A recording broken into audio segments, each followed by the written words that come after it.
بسم الله الرحمن الرحيم. اللهم يا ملاذ اللائزين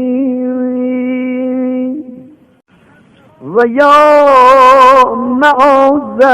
الآئزين ويا منجي الهالكين ويا عاصم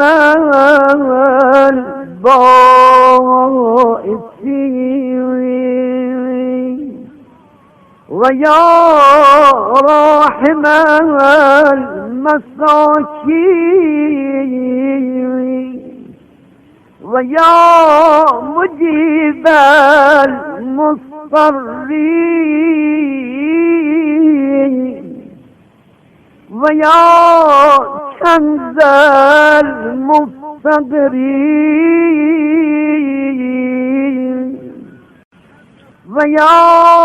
جابر المنكسرين ويا مأوى المنقطعين ويا ناصر المستضعفين ويا مجير الخائفين ويا مغيث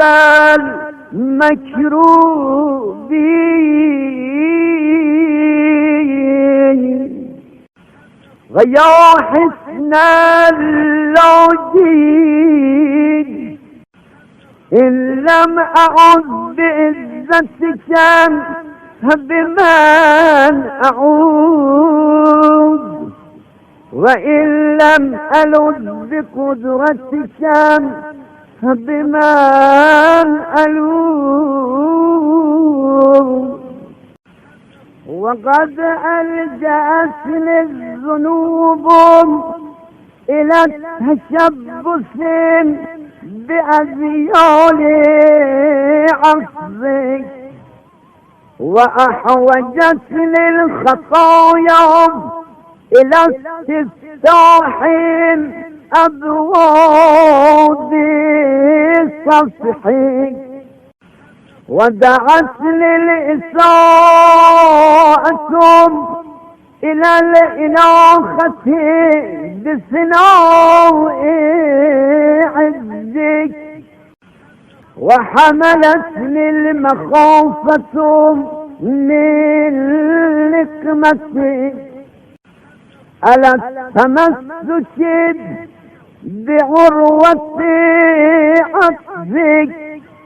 وما حق من اعتصم بحبلك أن يخذل ولا يليق بمن استجار بعزك أن يسلم أو يهمل إلهي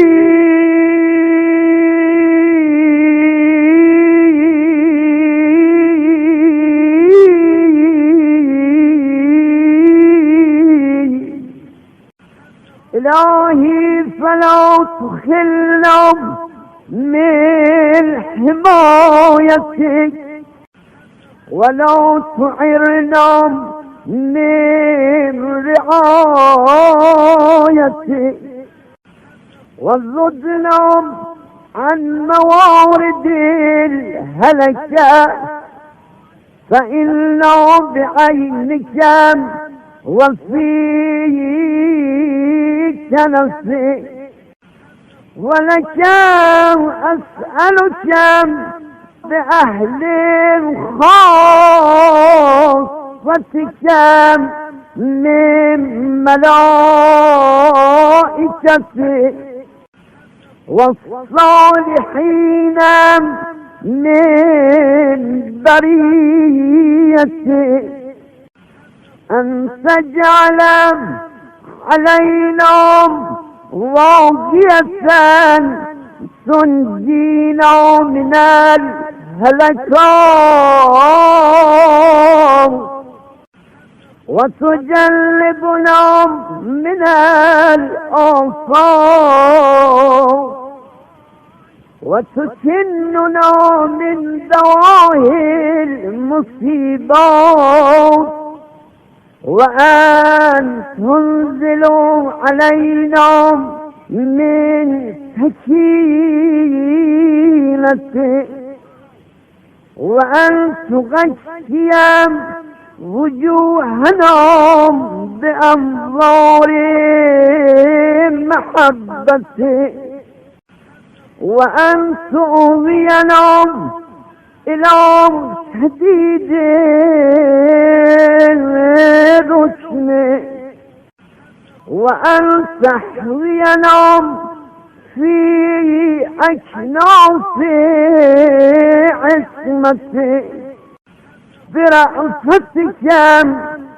ورحمتك يا